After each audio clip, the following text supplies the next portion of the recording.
बोलिए शंकर भगवान की जय।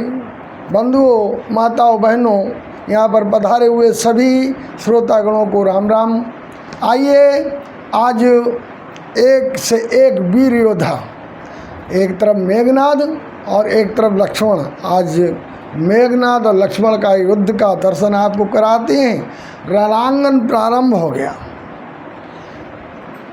अंगद ने जाके सूचना दे दी, प्रभु युद्ध तो अवश्य होना ही होना है।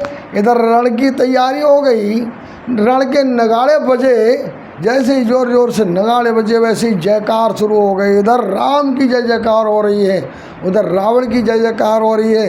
दोनों तरफ सेना जय जयकार कर रही हैं। युद्ध प्रारंभ हो गया और पहले ही दिन युद्ध में रावण की 1/4 सेना चली गई, मारी गई। दूसरे दिन के युद्ध में आधी सेना, तीसरे दिन के युद्ध जब हुआ तो 3/4 सेना तहस नहस हो गई, मारी गई। रावण तो पछाड़ खा के गिर पड़ा, खबड़ा गया, हाहाकार करने लगा, धैर्य टूट गया, विलाप करने लगा। मेघनाद आ गया। मेघनाद बोला, पिताजी, अरे धैर्यवान लोग क्या ऐसे घबराया करते हैं क्या? अरे युद्ध होते रहते हैं और आप तो धैर्यवान हैं और आप इतने घबरा रहे हैं। घबराने की ज़रूरत नहीं है, अभी तो मैं जीवित हूँ। मेघनाद ने जैसे ही कहा तो रावण में शक्ति आ गई। बोले, ठीक है मेघनाद, कल का युद्ध आप ही करोगे, आपको ही जाना है। इधर मेघनाद के युद्ध की तैयारी हो गई।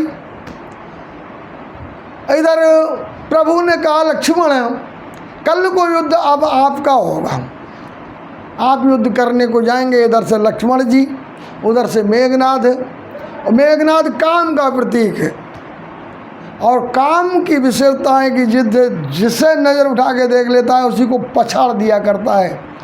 मेघनाद जब चला रणांगन में तो हाहाकार मच गई। बानरों में, भालुओं में, रीछों में हाहाकार, सब भागने लगे छोड़ के रणांगन को। जैसे ही, क्योंकि काम का प्रतीक है, भयंकर है मेघनाद, कोई सामान्य तो है नहीं।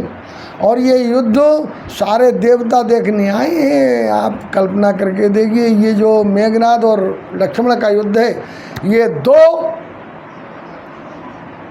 कहना चाहिए कि 2 देवियों का युद्ध है, 2 वीरों का युद्ध है, 2 पतिव्रता नारियों के पातिव्रत का युद्ध हो रहा है। इधर से मेघनाद और इधर से लक्ष्मण, दोनों एक दूसरे पे भारी पड़ रहे हैं, कोई किसी से हटा के नहीं हट रहे हैं। युद्ध पूरे दिन चला, भयंकर युद्ध हुआ। 100 सूर्यास्त होने को आए, युद्ध में कोई योद्धा पीछे हटने को तैयार नहीं।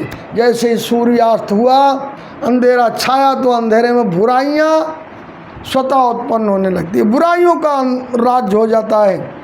जैसे अंधेरा हुआ, मेघनाद में एक संग उसके पास में एक अमोघ शक्ति थी, उस दिव्य शक्ति, उसने वो शक्ति बाण छोड़ दिया और वो लक्ष्मण जी के जाके लगा। लक्ष्मण मूर्छित हो गए। मेघनाद हंसता हुआ, खिलखिलाता हुआ, प्रसन्न होता हुआ चला गया। सारी रावण की सेना में जय जयकार हो रही है, आज लक्ष्मण जी को मार के गया है। लक्ष्मण जी मूर्छित पड़े हुए हैं, सारी सेना चली आई। इधर भगवान ने पूछा, सुग्रीव, सब चले आए, आप भी आ गए और भी आ गए, मेरा लखन कहाँ है? सुग्रीव बोले, प्रभु आज थोड़ा विलंब तक युद्ध चला है, थोड़ी देर तक चला, आते ही होंगे, सब आते होंगे। और हनुमान जी वहाँ, हनुमान जी सारे सेना को भेजने के बाद ही निकलते थे रणांगन से। हनुमान जी ने देखा लक्ष्मण को शक्ति लग गई है, तो हनुमान जी ने लक्ष्मण जी को उठाया और उठा कर ले चले। इधर भगवान पूछ रहे थे सबसे कि मेरा भैया लखन अभी नहीं आया, लखन नहीं आया। उतनी देर में तो हनुमान जी ने ले जाकर लखन को भगवान जी के पास चरणों में रख दिया। भगवान ने देखा लखन बेहोश, लखन को बहुत तेरा उठा रहे हैं, प्रभु गोदी में ले लिया। लखन, क्या हुआ क्या हुआ, क्या बोल तो। लखन को कोई होश नहीं, बेहोश हैं, बेसुध पड़े हुए हैं। भगवान ने लखन को गोद में ले लिया। लखन अगर तू नहीं बोलेगा, मुझसे बात नहीं करेगा तो मैं प्राण अपने त्याग दूंगा, या तो अग्नि में जल जाऊंगा, समुद्र में समाधि ले लूँगा, मैं बचूंगा नहीं, तेरे बिना नहीं रह सकता। लखन कुछ तो बता, तुझे हुआ क्या है? जब बहुत प्रयास कर लिया लखन ने, बिल्कुल कोई शक्ति नहीं दिखाई दी, कोई ऐसी उम्मीद नहीं दिखाई दी उनको लगाएं कि अब इसके प्राण चले गए, तो लखन को लेकर गोदी में बहुत विलाप कर रहे हैं। भगवान ऐसा विलाप कर रहे हैं वास्तव में जो अकथनीय है। भगवान का विलाप अकथनीय है, कह नहीं सकते। गोद में ले लिया, कहने लगे अगर मुझे मालूम होती अगर मेरा भैया वन में भी मेरा सहारा छोड़ देगा तो मैं कभी पिता की बात नहीं मानता। कितनी अच्छी तरह से कह रहे हैं गोसावी जी ने लिखा, ओ जो जन त्यो बनु बंधु बिछोहू, पिता बचन मन त्यो नहीं ओहू। जो जन तो बनु बंधु बिछोहू, पिता बचन मन तो नहीं ओहू। अरे सुतवित नार, भैया जरा ध्यान से सुन ले, सुतवित नार बबन परिवारा, होई जाई जग बारही बारा, होई जाई जग बारही बारा। भैया अगर मुझे भरोसा होता कि अगर मेरे साथ में ये घटना घटती तो मैं पिताजी का कहना नहीं मानता। बहुत रो रहे हैं, कौन सा कहना नहीं मानते? अरे बन आने का कहना नहीं मानते क्या? नहीं, इस समय की बात याद नहीं, भगवान जी बहुत बचपन की बात याद करा रहे हैं। जब ये रावण को पता चल गया है कि राम का जन्म, राम का अवतार अयोध्या में हो चुका है, तो ये राम को मारने के लिए मगरमच्छ बन गया, समुद्र के रास्ते से होके, और ये सरयू नदी में आ गया अयोध्या में। भगवान दशरथ जी के साथ स्नान करने को गए और इसने मगरमच्छ बन के आया ही था, और इसने भगवान का पैर पकड़ लिया नीचे से। भगवान ने देखा मुझे खींच कौन रहा है, भगवान ने जैसे ही पैर पकड़ा नीचे से तो मगरमच्छ उठा लिया ऊपर। दशरथ जी ने देखा, बोले क्या है बेटा, ये क्या है? बोले ये इसने मेरा पैर पकड़ लिया है। बोले छोड़ दो, सही निर्जीव है, मतलब ये अनजान है, ये कोई जानता तो ये तो जीव है, इसका तो जो काम ही है यही है, ये तो पकड़ता है जी उसको, और इसे छोड़ दो, ये इसमें कोई ऐसा ज्ञान नहीं है, और ये प्राणी को हत्या नहीं करनी, छोड़ दो। पिताजी की बात मान के और भगवान राम ने उसे छोड़ दिया। भगवान राम जान रहे थे ये रावण है, मगर उन्होंने पिताजी का कहना माना, इसीलिए कहा प्रभु ने, और जो जन तो बनी बंधु बिछोहू, पिता बचन मन तो नहीं ओहू, पिता बचन मन तो नहीं ओहू। इसलिए कहा मैंने उनको कि वो वचन मैं नहीं मानता, उसी दिन फंदा कर देता पार, तो आज ये दिन देखने को मुझे नहीं मिलता। भगवान विलाप कर रहे हैं, और क्या कह रहे हैं भैया, सुतवित नारी भवन परवारा,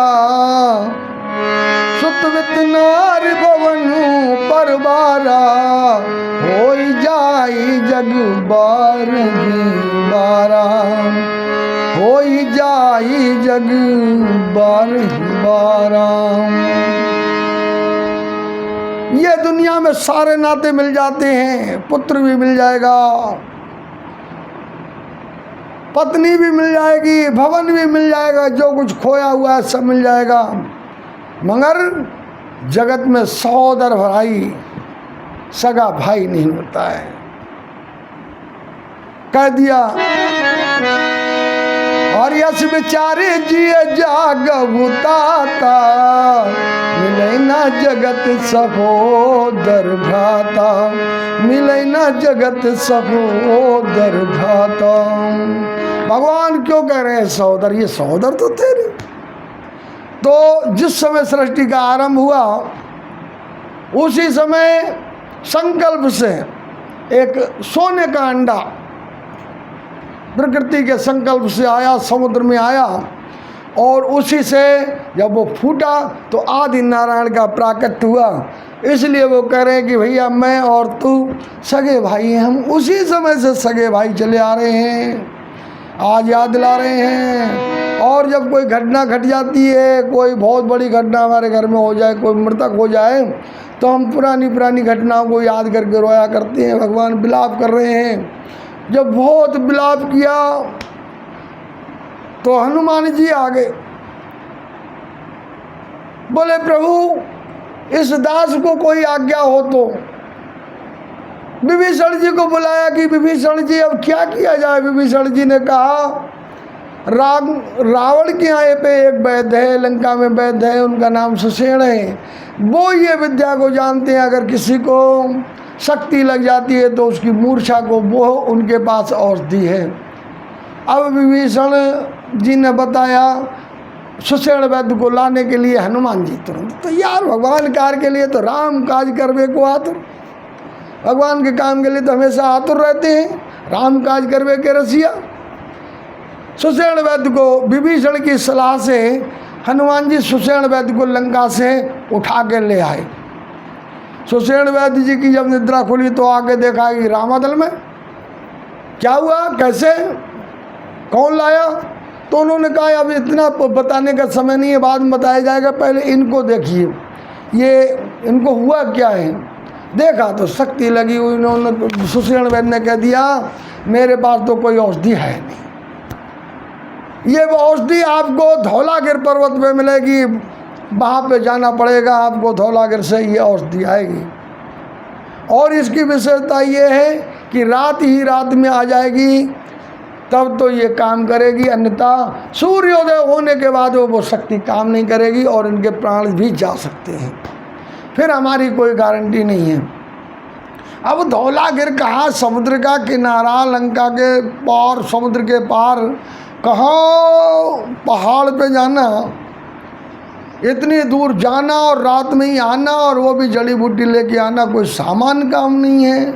भगवान तो बिल्कुल हाहाकार कर रहे हैं, बेहोश हो रहे हैं बार बार भैया की याद में। वो तो कह रहे हैं कि मेरे तो युद्ध भी छोड़ दूंगा, चले जाओ सब लोग, मुझे अपना भैया चाहिए, मुझे कुछ नहीं चाहिए, मुझे युद्ध भी नहीं करना है। अपना सारंग फेंक दिया, धनुष फेंक दिया, मुझे क्या करना बिना भैया के।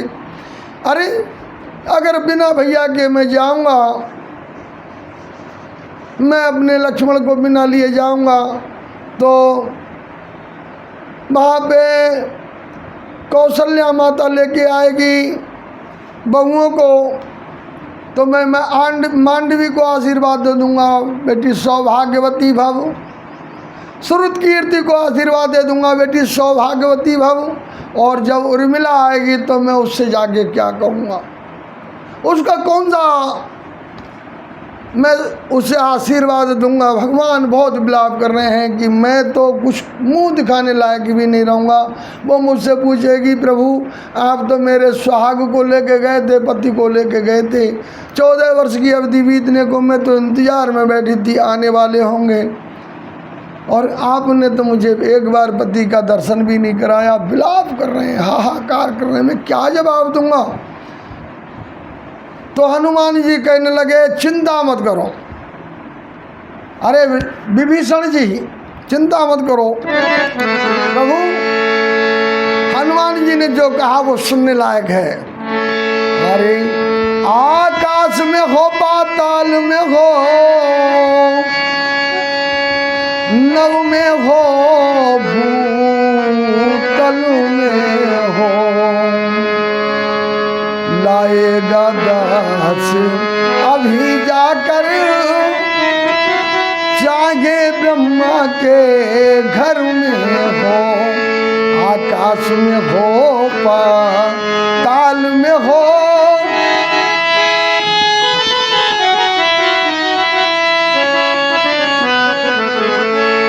लाएगा दास और अभी जाकर चाहे ब्रह्मा के घर में हो, देरी नहीं लगेगी, अभी लेने जाता है दास, आप तो आज्ञा दीजिए। उन्होंने पहचान बता दी। हनुमान जी चले। रावण को तो पता चल गया है कि ये तो शक्ति लगी हुई है, इसके लिए तो औषधि लेने जाना पड़ेगा। वहाँ पे कालनेमी भेज दिया। कालनेमी ने सुंदर सा सन्यासी का रूप बनाया, हनुमान जी को बहका दिया। हनुमान जी इधर कोई जड़ी बूटी नहीं है, और पूरे पहाड़ को ही उसने चमकीला कर दिया। पूरा पहाड़ में यही पता नहीं चल रहा है कि ये संजीवनी बूटी कौन सी है। तो हनुमान जी को लगा, हनुमान जी ने तो प्रभु से कह दिया था, प्रभु जी आप चिंता मत करना, मैं सूर्य को उदय ही नहीं होने दूंगा जब तक संजीवनी बूटी नहीं आएगी। ये शक्ति है हनुमान जी की। प्रभु प्यारो, हनुमान जी कोई सामान्य नहीं है, और रामचरित सुनवे के रसिया हैं। उनको अगर कोई रामचरित सुनाता है तो भगवान के गुणगान को सुन के हनुमान जी में ऊर्जा आ जाती है, शक्ति आ जाती है। जो चाहो वो करा लो, वो तो रामचरित सुनवे के रसिया, राम लखन सीता मन बसिया। हनुमान जी ने भगवान को विश्वास देकर पहुँच गए और पूरा पहाड़ ही उठा लाए। छोड़ो झंझट को, सारा पूरा पहाड़ उठा के चले आए। और इधर भगवान जी कितनी चिंता। 12 बजे पूछा, भैया कोई समाचार हनुमान जी का? 1 बज गया, 2 बज गए, 3 बज गए, हर घंटे में भगवान पूछ रहे हैं, भैया कोई समाचार मिला? अगर नहीं मिला, सूरज निकलने को आए, देखा कि सूरज निकलने वाले हैं।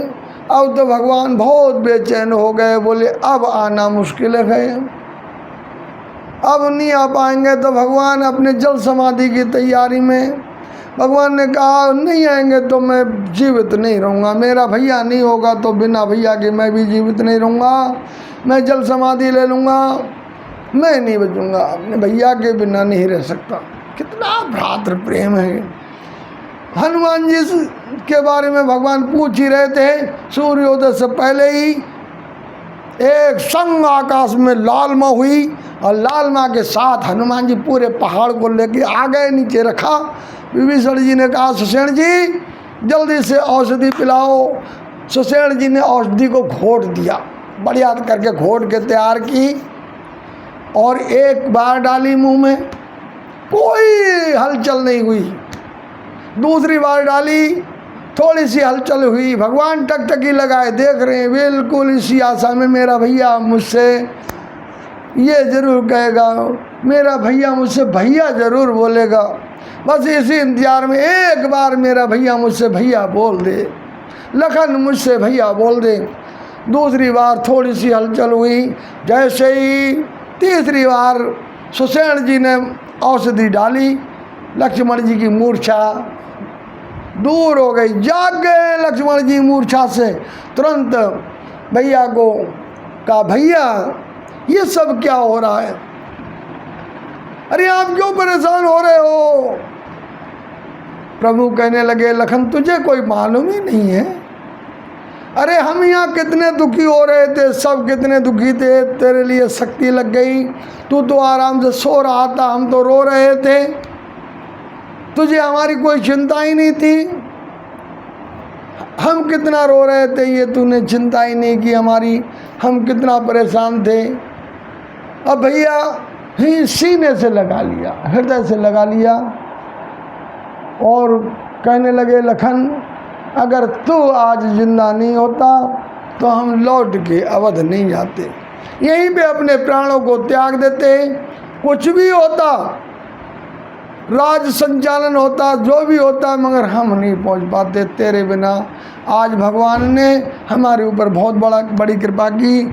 हनुमान जी नहीं होते, आज हनुमान जी का हमारे ऊपर बहुत भार है। हनुमान जी नहीं होते तो आज तेरे प्राण नहीं बचते। हनुमान जी की ही कृपा से तेरे प्राण बचे हैं।